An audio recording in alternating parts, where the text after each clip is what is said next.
MPPSC मुख्य परीक्षा के लिए मध्य प्रदेश की अर्थव्यवस्था को मध्य प्रदेश के आर्थिक सर्वेक्षण से कैसे तैयार करना है, इस संबंध में ये हमारा दूसरा वीडियो है। मैंने यहाँ पर मुख्य परीक्षा की इकाई 3 यानी मध्य प्रदेश की अर्थव्यवस्था का सिलेबस लगाया है। सिलेबस ध्यान से देखो तो यहाँ शब्द लिखा है राज्य घरेलू उत्पाद यानी जीएसडीपी और प्रति व्यक्ति आय यानी पर कैपिटा इनकम। दोनों टॉपिक बहुत क्लिष्ट हैं और मेंस में लिखने को आ जाए तो और क्लिष्ट हो जाते हैं। इसीलिए मैंने इसका 2 मार्कर्स वाला वीडियो अलग से सेपरेट आपको दिया है। उसमें मैंने क्वेश्चन आंसर आपको बनाकर दे दिए थे और प्रीलिम्स के फैक्ट भी दे दिए थे। आज इन्हीं दोनों टॉपिक से संबंधित हम 7 मार्कर्स और 10 मार्कर्स करेंगे, जिसमें फैक्चुअल तो होगा ही होगा, कॉन्सेप्चुअल ज़्यादा फोकस करेंगे। क्योंकि अगर 10 नंबर में आ जाए प्रश्न कि मध्य प्रदेश के जीएसडीपी का संरचनात्मक जो परिवर्तन है उसका विवेचना कीजिए, तो संभवतः आप उतने अच्छे से हैंडल नहीं कर पाएंगे। गागर में सागर भरना है तो पॉइंट पहले अपने दिमाग में रखने होंगे, प्रैक्टिस करनी होगी, तब कम समय में अच्छे नंबर लाए जा सकते हैं। तो इसके लिए जो कॉन्सेप्चुअल क्वेश्चन हो सकते हैं उनकी संभावनाएं देख लो। पहला प्रश्न तो यही है कि वो हमसे संरचनात्मक पूछेंगे, हम तैयार हैं इसके लिए। कुछ शब्दावलियों को लेकर भी प्रश्न पूछेंगे, जैसे कि जीडीपी डिफ्लेटर को लेकर उन्होंने एक बार हमसे प्रश्न पूछा था। वो यहीं तक नहीं रुकेंगे, इसके आगे भी जाएंगे। तो आप इकोनॉमिक सर्वे का ये वाला चार्ट देखो। इस चार्ट को देखेंगे तो समझ में आएगा कि संरचनात्मक परिवर्तन कैसे हो रहा है और क्यों हो रहा है, सरकार की इसमें क्या भूमिका है। ये ऊपर वाला जो चार्ट दिख रहा है ये प्रचलित कीमत पर है और नीचे वाला जो चार्ट दिख रहा है ये स्थिर कीमत पर है। इस चार्ट में जो हरा रंग दिखा रहा है ये कृषि के योगदान को दिखाता है यानी प्राथमिक क्षेत्र को, ये वाला उद्योग के योगदान को यानी द्वितीयक क्षेत्र को, और ये वाला सेवा यानी तृतीय क्षेत्र को दिखा रहा है। नीचे वाला सेम वही है, बस ये स्थिर कीमत पर है।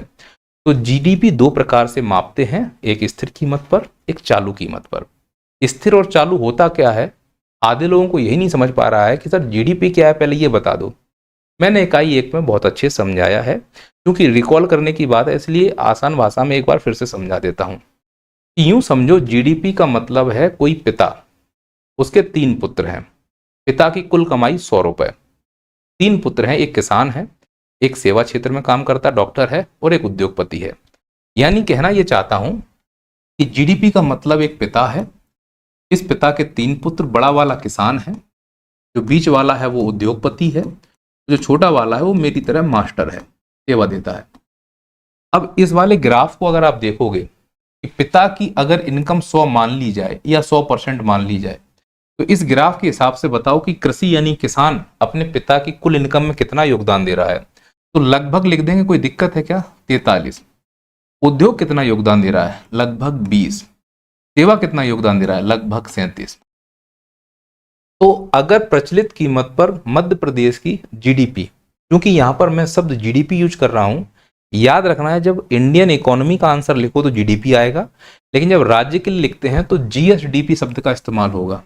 तो समझने के लिए मैं जीडीपी बोल रहा हूं, पर अपने दिमाग में बिठा लो कि जब एमपी के पोर्शन में जीडीपी शब्द लिखना हो तो जीएसडीपी ही लिखकर आना है। क्लियर है? तो इस हिसाब से अगर पिता की इनकम 100, तो प्रचलित कीमत पर बताओ कृषि ने कितना योगदान दिया? 43, उद्योग ने और सेवा ने। लेकिन जब बात स्थिर कीमत पर आती है तो ये आंकड़े बदल जाते हैं। जीडीपी जब इस पिता की स्थिर कीमत पर मापते हैं तो कृषि का योगदान 43 से घटकर 33 हो गया, जो कि यहां पे लिखा हुआ है। उद्योग का योगदान 20 से बढ़कर 26 हो गया और सेवा का योगदान 37 से बढ़कर लगभग 41 हो गया। इस हिसाब से समझ में आया कि जीडीपी अगर हम मध्य प्रदेश की देखते हैं तो प्रचलित कीमत पर सबसे ज्यादा योगदान कृषि का है और स्थिर कीमत पर सबसे कम योगदान अगर किसी का है तो वो उद्योग का है। अब यहां पर एक परिवर्तन हो रहा है कि प्रचलित कीमत पर कृषि का योगदान सबसे ज्यादा और स्थिर कीमत पर सेवा का योगदान सबसे ज्यादा। तो ये जो संरचनात्मक बदलाव हो रहा है ये क्यों हो रहा है, इसके क्या मायने हैं, सरकार इसके लिए क्या तैयारियां कर रही है, अब आप इसी संरचनात्मक परिवर्तन के ऊपर उत्तर लिखने वाले हैं। तो इसके कई सारे मायने होंगे। पहला मायना तो ये होगा, अगर हम प्रचलित कीमत को देखें, कि भंडारण की कमी नहीं होगी, खाद्य संकट नहीं आ पाएगा। और जब हम इस वाले को देखते हैं तो लग रहा है कि खाद्य उत्पादन कम हो रहा है क्या? अचानक 40 से घटकर 33 हो गया। तो पॉजिटिव ये बात बोलना कि भले ही यहाँ पर अगर अकाल पड़ जाता है तो हमारी इकोनॉमी को सेवा क्षेत्र संभाल लेगा। तो इसका पॉजिटिव और नेगेटिव बैलेंस बनाना अगर आपको आ गया तो इस प्रकार के प्रश्नों को बड़ी आसानी से हैंडल कर पाओगे। तो पहला तो पॉइंट अभी हमने ये समझा कि जीडीपी क्या है, जल्दबाजी मत करो, हम आराम से इन सब चीजों को समझ लेंगे। तो जीडीपी क्या है इसके बाद समझने के बाद जो दो बातें हैं, जहां पर दो ग्राफ बनाए गए हैं, ये वाला जीडीपी रियल प्रचलित पर है और ये रियल जीडीपी है। ये प्रचलित कीमत पर जीडीपी और रियल जीडीपी क्या होता है, पहले आप ये बताओ कि ये बात समझ में आई आपको जीडीपी क्या है।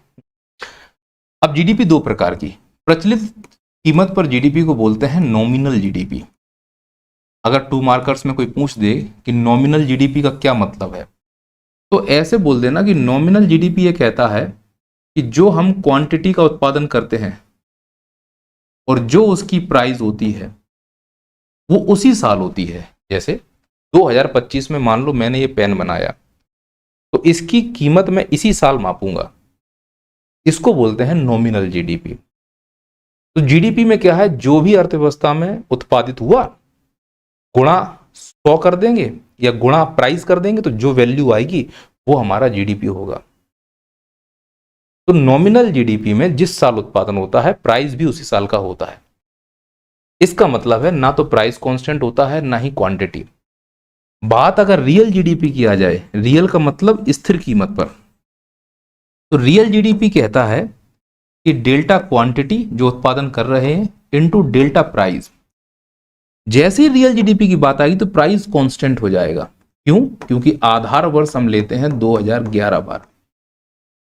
इसका मतलब है उत्पादन तुम किसी भी साल करो, लेकिन जिस वस्तु का उत्पादन कर रहे हो उसका प्राइस 2011-12 के अनुसार ही होगा, जिसे हम आधार वर्ष कहते हैं। और जब तक ये नहीं बदलेगा तब तक यही माना जाएगा।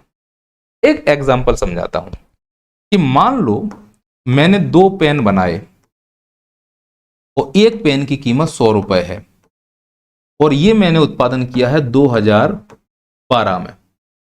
तो 2012 में एक पेन जो 100 रुपए का था मैंने 2 बनाए, तो बताओ मेरी रियल जीडीपी कितनी हो गई? 200 रुपए। अब समय बदला, मैं थोड़ा सा और चेंज करता हूं। 2015 में मैंने मान लो 100 पेन बनाए। अब 2015 में बना भले ही रहा हूं, लेकिन प्राइस में 2011 की लिखूंगा, एक पेन की कीमत 100 रुपए।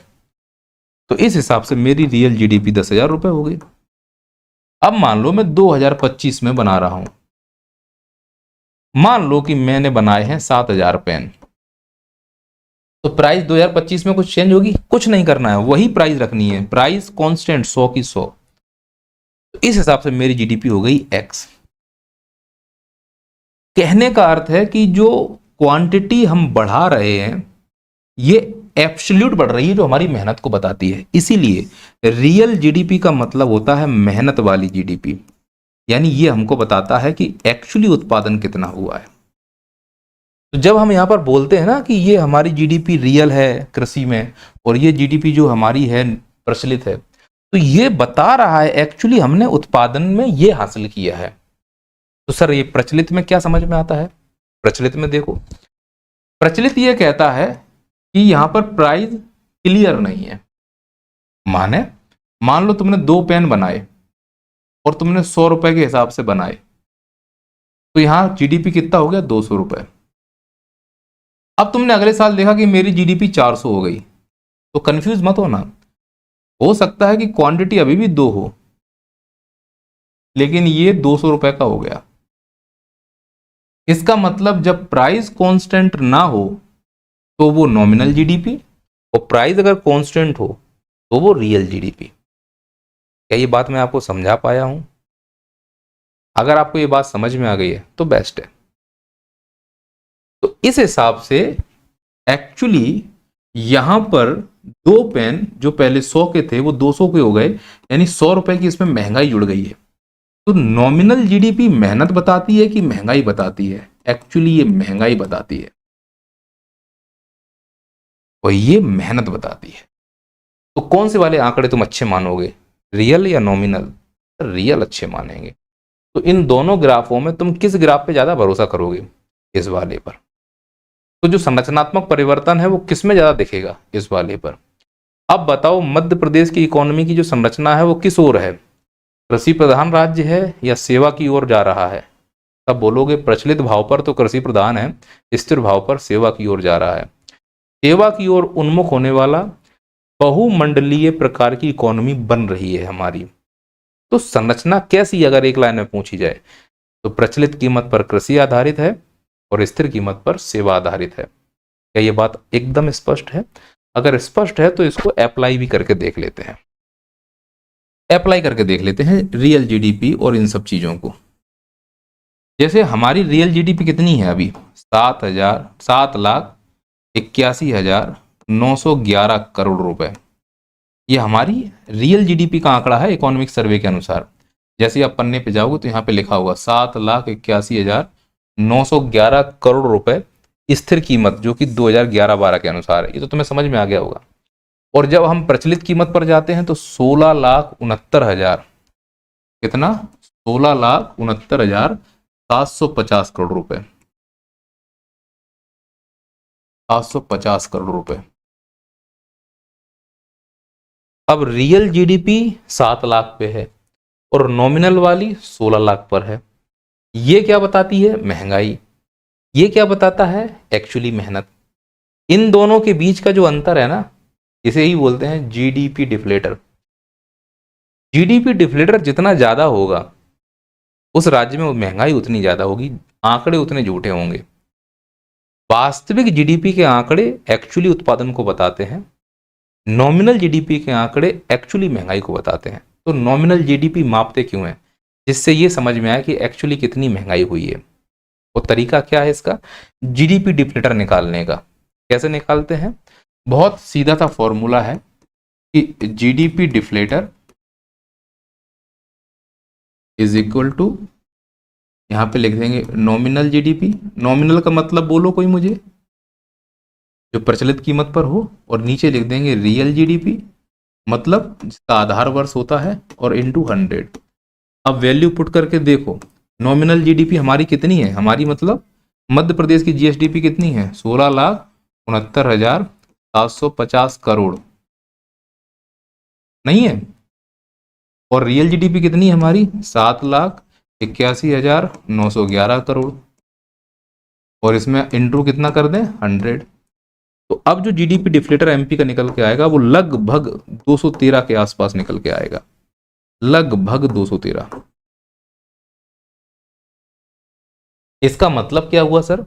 इसका मतलब ये हुआ कि यदि कोई वस्तु 2011 में 100 रुपए की थी और 2025 में आकर वो 213 रुपए की हो गई, इसका मतलब इन दोनों के बीच लगभग 113 रुपए की महंगाई बढ़ी है। इसीलिए नॉमिनल जीडीपी निकाला जाता है कि हम महंगाई का पता लगा पाए। नॉर्मल सा एक कॉन्सेप्ट है जो मैंने यहाँ पे आपको अप्लाई करके बता दिया। अब बोलो यहां तक एकदम समझ में आया? किसी को कोई कंफ्यूजन है क्या? एकदम क्लियर है सब लोगों को? अगर क्लियर है तो फिर अब इसको अप्लाई करके भी देख लो एक बार।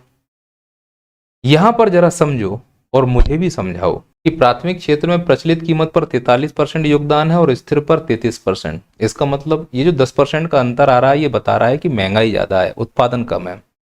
ठीक इसी प्रकार से उद्योग में देखेंगे तो स्थिति बहुत अच्छी दिख रही है कि प्रचलित कीमत पर प्रतिशत कम है और स्थिर कीमत पर ज्यादा है, यानी कि उत्पादन पर फोकस है। के बावजूद भी मध्य प्रदेश को औद्योगिक रुग्णता का प्रदेश कहा जाता है। सीका जैसी संस्थाओं की स्थापना हुई है। क्यों? तो कारण है नीतिगत है, ना कि संभावनागत। यहां पर देखोगे तो 37% और यहां पर 40%। तो ये स्पष्ट दिखा रहा है कि मध्य प्रदेश में जो क्षेत्रीय कंट्रीब्यूशन है उनमें संरचनात्मक परिवर्तन भविष्य में होगा। वो द्वितीयक और तृतीयक क्षेत्र की तरफ जा रहा है स्थिर भाव पर, वह अब अपना क्षेत्र सकोड़ रहा है प्राथमिक क्षेत्र में, यानी उत्पादन निरंतर कम होता जा रहा है जबकि उनकी वस्तुओं की कीमत बढ़ती जा रही है। इसको इस ग्राफ के द्वारा समझने का प्रयास करें तो ज्यादा समझ में आएगा। अब देखो इसमें ये फसल वाला क्षेत्र देखिए, यहां पर देखते हैं प्रचलित कीमत पर परसेंटेज में जो परिवर्तन हुआ है माइनस हुआ है। इसको छोड़ दो, इसको पकड़ो। वो ये कहता है कि फसल में पिछले साल की अपेक्षा इस साल प्रचलित कीमत पर लगभग 6.5% और स्थिर कीमत पर 0.5% की वृद्धि हुई। माने वो ये कहना चाहता है कि फसलों पर महंगाई पिछले साल की अपेक्षा इस साल 6.5% ज्यादा है और उत्पादन केवल 0.57% बढ़ा है। तो इनके बीच का जो अंतर है यही तो डिफ्लेटर है। तो यहां पर जो डिफ्लेटर बढ़ रहा है फसल क्षेत्र का, इसके मायने ये हैं कि उत्पादन कम है और उन फसलों की जो कीमत है वो ज्यादा है। उत्पादन कम क्यों हो रहा है, सोचा है कभी? उसके कई सारे कारण हो सकते हैं। आपूर्तिगत कारण हो सकते हैं, मांग पक्ष वाले कारण हो सकते हैं। आपूर्ति में अगर देखो तो जो इनपुट्स के इक्विपमेंट है उनकी उपलब्धता, जैसे कि खाद की उपलब्धता समय पर ना हो पाना, पानी की उपलब्धता समय पर ना हो पाना, अचानक जो मांगा नहीं है वो मिल जाए, ओले पड़ जाए, अचानक पानी बरस जाए, तो निश्चित तौर पर जो उत्पादन होना है उस पर इम्पैक्ट पड़ेगा।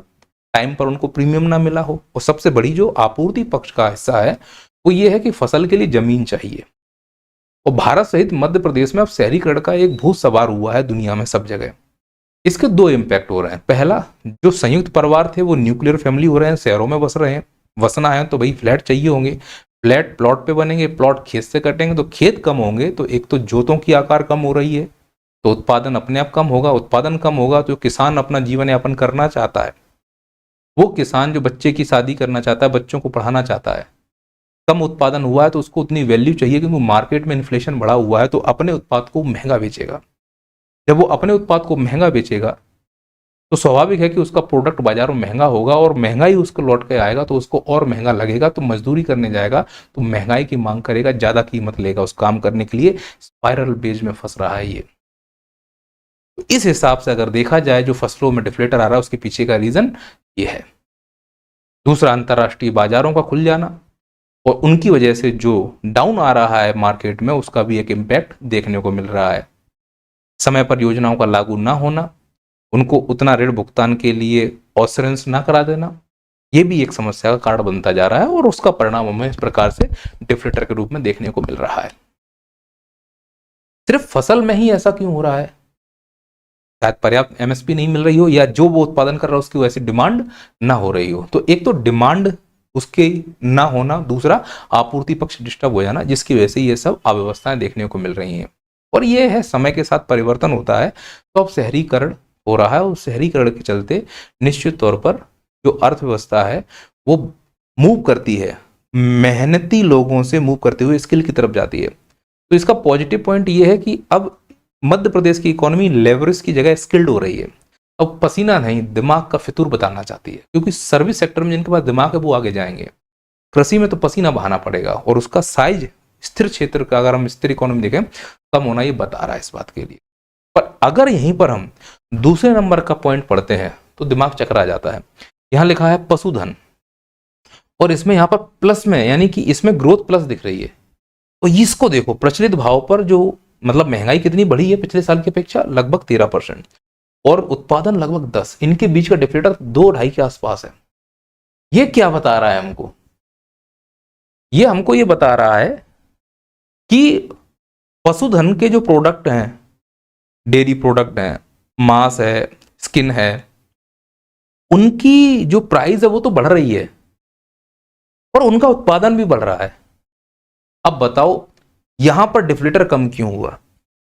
तो इसके जो डायमेंशन है वो ये है कि शायद दुनिया अब नॉन वेज की तरफ जा रही है, वेज कम खाना चाहती है। हेल्थ कॉन्शियस का ड्रामा चल रहा है इस दुनिया में। शायद डेयरी प्रोडक्ट्स का उपभोग ज्यादा हो रहा है तो उसके चक्कर में ये सब हो रहा है। डेयरी प्रोडक्ट्स की तरफ जा रहे हैं ना। आम मर्रा के जीवन में जो भी चीजें हैं वो सब डेयरी प्रोडक्ट से रिलेटेड है। डब्बा बंद उद्योग आ गए हैं जिससे इनकी उम्र बढ़ गई है, इनके उत्पादों की उम्र बढ़ गई है, तो और ज्यादा इनके उत्पादन की वरीयता है। और दूसरा, एक्सपोर्ट करते हैं बीफ इत्यादि को, तो उसमें भी इनकी जरूरत पड़ती है। पर जो ये प्लस दिख रहा है ये कई सारे रुझान दिखाता है कि मध्य प्रदेश की इकोनॉमी अगर प्राथमिक क्षेत्र में बूम कर रही है तो वो पशुपालन के क्षेत्र में है। इसका प्रमुख कारण है नॉन वेज, जो बीफ है या मांस है उसकी डिमांड क्रिएट होना और डेयरी प्रोडक्ट्स की डिमांड क्रिएट होना। अब लोग पहनने के शौकीन हैं, चमड़े के बेल्ट, चमड़े के जूते, चमड़े के बैग। उपभोक्तावादी इकोनॉमी हो गई है तो इस प्रकार से उनकी आवश्यकताएं हो रही हैं।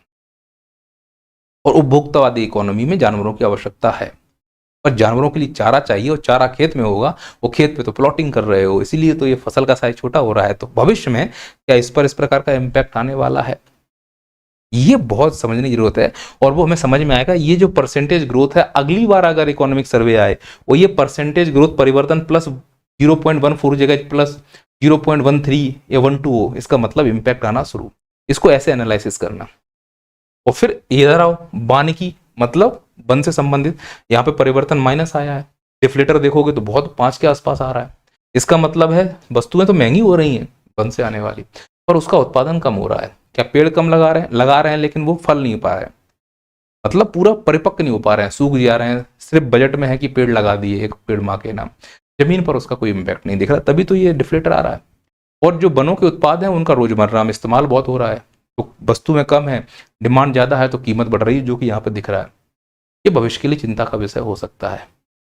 फिर वहीं हम अगर मत्स्य की तरफ आते हैं तो हमें फिर से यहाँ प्लस दिख रहा है, तो यानी पशुपालन और मत्स्य में हमको परिवर्तन प्लस में दिख रहा है, और डिफ्लेटर भी ज्यादा नहीं है। इसका मतलब महंगाई तो है मत्स्य पालन की प्रोडक्ट्स में, लेकिन उत्पादन भी दम से हो रहा है। यानी मछली उत्पादन और पशुपालन उत्पादन के लिए मध्य प्रदेश सरकार ने सराहनीय प्रयास किए। अब क्या प्रयास किए बताओ, यहां से प्रश्न बनेगा कि नहीं बनेगा। पिछली बार एक प्रश्न बना था कि मध्य प्रदेश में सोयाबीन उत्पादन हुआ है ज्यादा, उसके पीछे के कारण बताइए। अब अगर मैं ये प्रश्न पूछ लूं कि मध्य प्रदेश में पशुधन उत्पादन, मत्स्य उत्पादन में वृद्धि हुई है, उसके पीछे के क्या कारण हैं, अगर तुम नहीं लिख पाओ तो फिर कुआं में डूब के मर जाओ, छोड़ दो पीएससी। ये कारण क्या है ढूंढो और मुझे कमेंट करके बताना। मैं देखना चाहता हूं कि कितनी क्षमता के साथ तुम लोग पढ़ रहे हो। यहां पर जहां जहां नेगेटिव है वो प्रश्न नहीं पूछेगा, जहां जहां पॉजिटिव है वहां से मेंस के प्रश्न बनेंगे। तो ये 2 प्रश्न आपके सामने रखे हुए हैं, अभी भी नहीं कर पाते हो तो तुम्हारे ऊपर है। लेकिन अगर एक प्रश्न पूछा है कि जीडीपी डिफ्लेटर सब जगह है तो माइनस में दिख रहा है, प्लस में कहां दिखेगा, तो खनन उत्खनन में डिफ्लेटर प्लस में है, यानी मांग ही नहीं है, उत्पादन हो रहा है। तो इसका मतलब हम कुछ ऐसे खनिजों का उत्पादन कर रहे हैं जिनका अंतरराष्ट्रीय डिमांड है ही नहीं, हम खोदने में लगे हुए हैं, बस खोद रहे हैं, जो खोदना चाहिए वो नहीं खोद रहे हैं। इन द सेंस जो मैं कहना चाह रहा हूं कि डिफ्लेटर का इंपैक्ट कैसे मेंस के एग्जाम में हो सकता है, वो मैंने यहां पे आपको समझाने का प्रयास किया। आइए अब जो मैंने समझा है उसके आंसर राइटिंग एक बार समझ लेते हैं।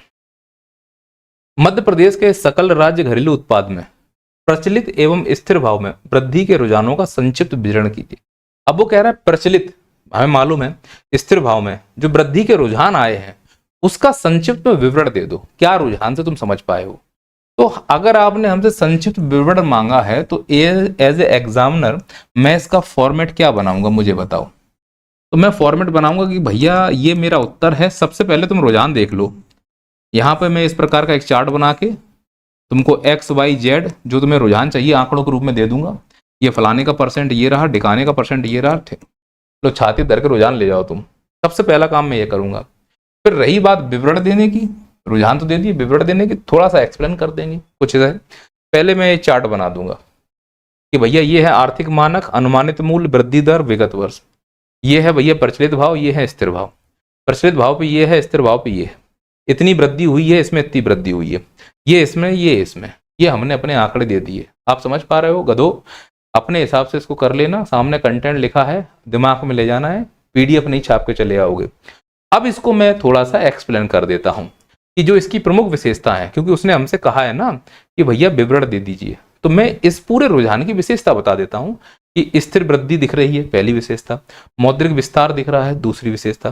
प्रेरक कृषि निर्माण सेवा क्षेत्र में दिख रहा है। लक्ष्य हमारा ये है जो कि सुदृढ़ आकार बता रहा है, और संकेत मुद्रा स्फीति प्रबंधन और निरंतर आर्थिक प्रगति हमें दिख रही है। ये रुझान है, सभी डायमेंशन मैंने खोल दिए।